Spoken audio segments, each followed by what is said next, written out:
Hey everybody, it's your girl Miss Amy coming at you from quarantine. So last week we talked about alcohol and how it can affect the developing brain and body. Today we're going to talk about the effects of nicotine and tobacco use. First, our quote. "Quitting smoking is the easiest thing in the world. I've done it thousands of times," said Mark Twain. That's really great because it points out that quitting smoking is actually super, super hard. It's one of the hardest things that can be done. Do you think that someone who tries alcohol or any other drug for that matter, even one time, expects to be using that drug for years to come? Most people don't.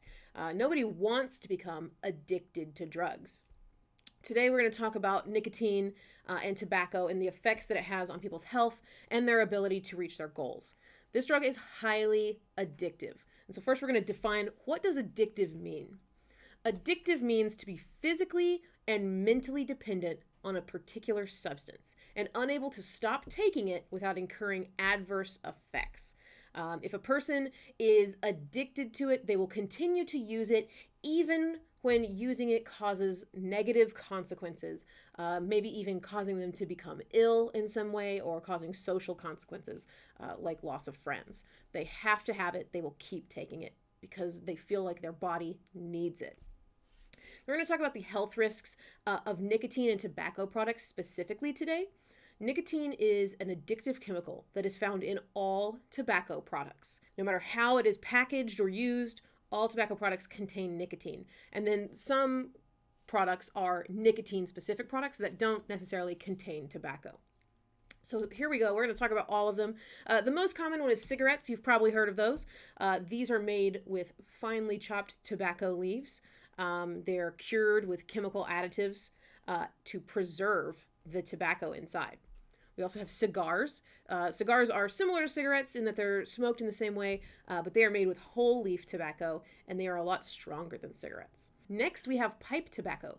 Pipe tobacco is roughly ground and often fruit flavored to give it a better taste. Next, we have chewing tobacco. Chewing tobacco is made from tobacco leaves that have been damaged by insects, so not the best leaves. It contains nicotine and carcinogenic chemicals as well. Then we also have dip. Dip is another smokeless tobacco product similar to chew, but it is made of a fine powder from ground tobacco leaves, and it is put between the gum and the lip, usually. Next, we have hookah tobacco. Hookah tobacco is similar to pipe tobacco in that it is smoked in a water pipe instead of a smoked pipe. It contains a lot of the same toxic chemicals of cigarettes, including nicotine. The last is electronic nicotine delivery systems, ENDS, or you might be more familiar with them as vapes. What they do is they use a liquid that'll contain nicotine, and it's heated up super hot so that it creates an aerosol that is inhaled. Not all vapes contain nicotine, but most of them do, and typically they're used as an alternative to smoking cigarettes or cigars. What is nicotine? It is one of the most addictive drugs in the world. It is also one of the hardest to stop using. Partially, this is because of its addictive nature, but also it's because it's largely legal to use pretty much everywhere. Once you turn 21 in the United States, you can go into basically any store and buy any kind of nicotine or tobacco product that you want. So it's widely available, and that makes it a lot harder to stop using it. Withdrawal symptoms include irritability, depression, trouble concentrating, and cravings for nicotine. So let's talk about addiction itself. Addiction develops in stages. The user is often unaware of the developing addiction until it's too late. Chances are the first time using a drug won't be the last. If you'll open your books to page 13, at the top of the page you have the stages of addiction, and it lists all 4 stages and what each stage has as some consequences of that of being in that stage. If you don't have a workbook, it's cool. I'm going to put it on the screen for you, and we're going to go through it together. So stage 1 is experimental use. This stage includes the first time use that the person has ever used that drug. At this stage, substance use is a choice. They are making a conscious choice to do this, and they may or may not use the drug again. Their motivations for using this drug can include peer pressure, curiosity, to look cool, or to fit into a certain group. They might also just want to take a risk and try something that might be a little bit dangerous. This is normally not a planned thing. They'll be in a social situation where they're offered this drug, and so they're like, hey, why not? But they don't put it in their planner after dinner with grandma, I'm going to go try cocaine for the first time. No, that's not usually how it works. Next, we have pattern use, or stage 2. At this stage, use is still a choice. The user doesn't use all the time. It's infrequent, it's casual, typically with other people who are using. So they're not normally alone. Not yet experiencing withdrawal symptoms. And this is when there's an onset of tolerance. When we talk about drug use, tolerance means that you can use a drug the first time and it gives you a certain feeling. And then the more and more you use it, the less of that feeling you get, unless you start taking more of the drug. So you have to increase the amount of the drug you're taking to get the same effects that you got the first time you took it. At this stage, the user is aware of consequences, but they're not using enough that the consequences are affecting them yet, hopefully. Next, we have stage 3, or the problem use stage. At this stage, the ability to use the drug becomes the person's primary focus. They start to experience withdrawal symptoms. Withdrawal happens when a person stops taking their drug of choice and they feel the uncomfortable symptoms that happen when they aren't using the drug. At this point, relationships also suffer, and the user stops doing their regular activities. They will stop hanging out with people they were before in order to hang out with people who use the same drugs as them. And then if, say, they were interested in basketball before, basketball becomes less interesting, and then drug use becomes more interesting. They'll start spending time with others who use drugs, usually the same drug they use. At this point, there is a loss of control. They're no longer in charge of their lives. The drug is in charge of their lives now. And they will create opportunities to use. They will plan ahead when they can use their drug. And next we have stage 4, the addiction stage. At this point, a person is compelled to use even in the face of serious negative consequences. Extreme health problems, legal problems, not having the money to get the drug that they need. They will do whatever they need to get that drug, whatever they can. At this point, drug use is no longer a choice. The drug is controlling them. Their body is dependent on the substance, and if they stop taking it, sometimes it feels like they might be dying. They have to have it. They have to have that drug, whatever it is. At this point, there could be physical changes in appearance, such as weight loss or tooth decay. Depending on what drug they're using, they'll have different effects. A person might resort to risky behavior, such as theft, to obtain the drug or money for the drug. They will neglect their responsibilities in order to use, so they'll no longer go to school or go to work. The drug use is more important. And they're unable to stop using. They have to do it. They have to keep using it. Because if they don't, they just feel awful. They have to have it in order just to feel like a normal person. So we're going to do a little activity now. We've gone over the stages, and I'm going to put a scenario on the screen, and you guys are going to figure out what stage is the person in the scenario at? What stage of addiction are they at? So here we go. Number 1. I haven't been close with my friend since she started needing nicotine all the time. She has to have a cigarette every morning before school, and her teeth are turning yellow. I heard that if she doesn't get her fix, she just doesn't feel normal. What stage of addiction is our friend at here?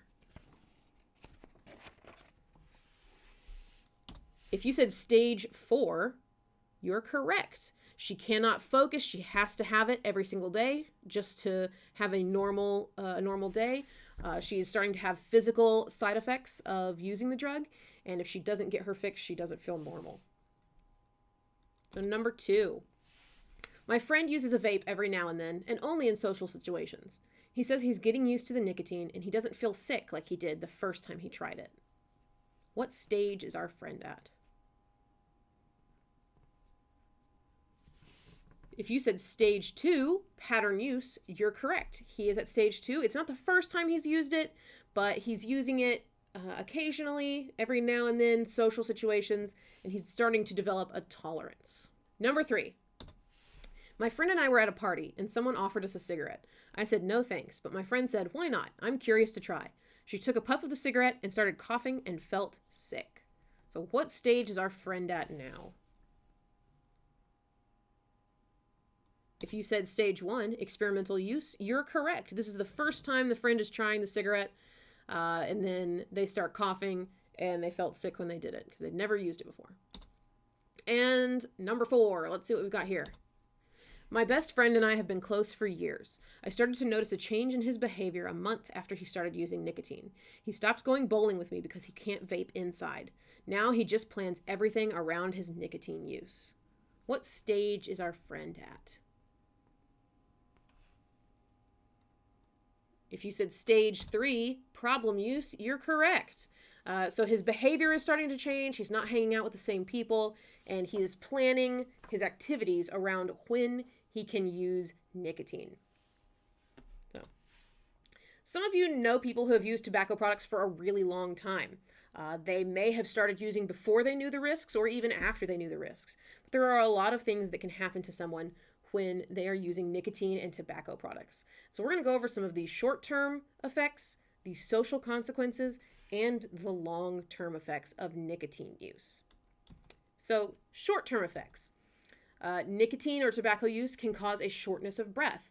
When you are smoking something, the smoke can go into your lungs and it affects your lungs and makes them weaker. And so this can cause a shortness of breath when you're not smoking. A hacking cough. Again, smoke is very bad and damaging for our lungs, and it can lead to a cough that is persistent. Yellow stained teeth and fingernails. Nicotine it contains tar, and that tar can stain your fingernails, your fingers, and your teeth, and it stains them yellow. It can cause nausea or the desire or feeling like you need to throw up. Smelly hair and clothes. The smoke and the smell of the tar and everything will seep into your clothes and into your hair, and it can cause them to smell. Even after you've washed them, they can still smell like tobacco. And it can also cause bad breath. Again, you're putting this product in your mouth, and it can cause your breath to stink. Social consequences. So, well, they all came up at once. Social consequences. Offensive body odor. So, your clothes smelling bad, your breath smelling bad, things like that. It can cause people to not want to be around you because you stink. Tobacco products and nicotine products are very expensive. So if you're using your money for those, you have less money for other activities, like maybe going out to eat with your friends or going bowling or going shopping, whatever it might be. Nicotine controls your schedule. Once you become addicted to something or even just hooked a little bit, it starts to run your life. You have to do things based on when you need your fix and not on when you want to do things. Possibly if you're using nicotine or tobacco products, you can be perceived as a negative influence. Other people might not want to hang out with you anymore. If you're under the age of 21, it is illegal to use nicotine and tobacco products. And also you might get grounded by your parents if they catch you using it, or other consequences might happen. And then if you're smoking tobacco products, secondhand smoke repels other people and is very damaging to their health as well as yours. The next slide is long-term effects. This is a content warning.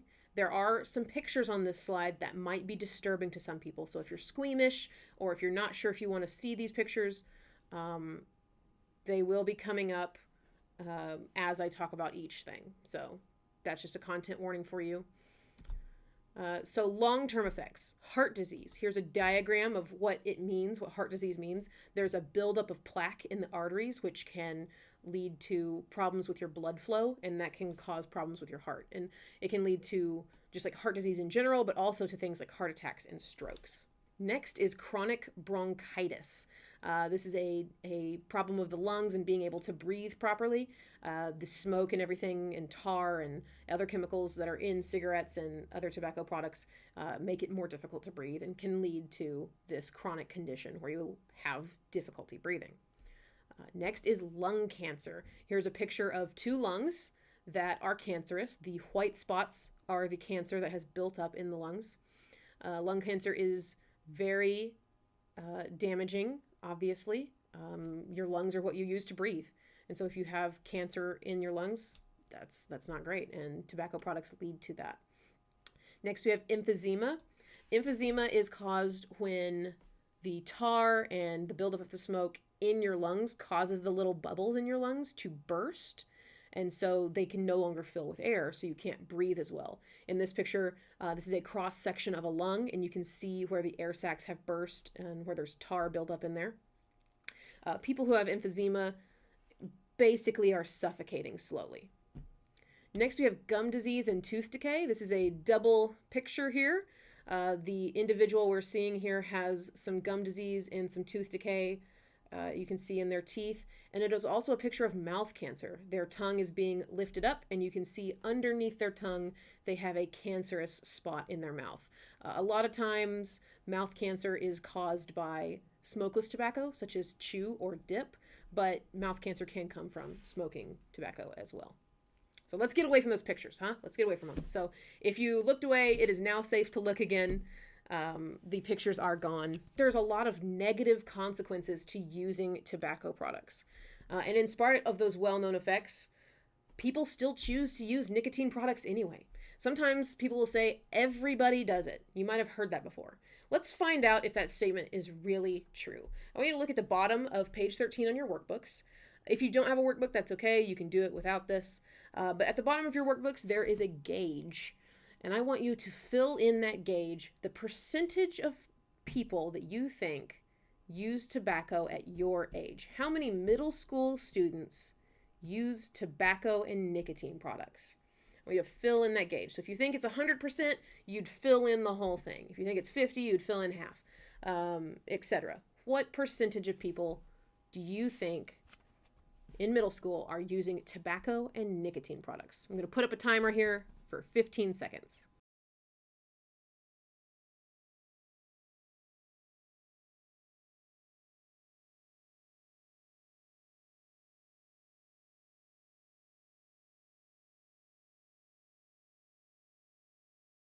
All right, so what do we think? I know I can't hear your answers, so I'm just going to give you the correct answer here. The actual percentage of middle school students who use nicotine in tobacco products is 7%. I don't know if any of you guessed that exact number or if you guessed way off, but the actual number is 7%. So if 7% have used nicotine in tobacco products, that means that 93% haven't. So in fact, most people aren't doing it. So, too long, didn't read. Tobacco products cause many health problems and contain nicotine, a highly addictive drug. Smokeless tobacco and vapes are not necessarily safer than smoking tobacco. They still contain nicotine, and it's still dangerous. Very few teenagers use tobacco products. And using peer pressure refusal strategies can help us avoid tobacco use. All right, guys, thanks so much for watching. Next week, we are going to be talking about marijuana.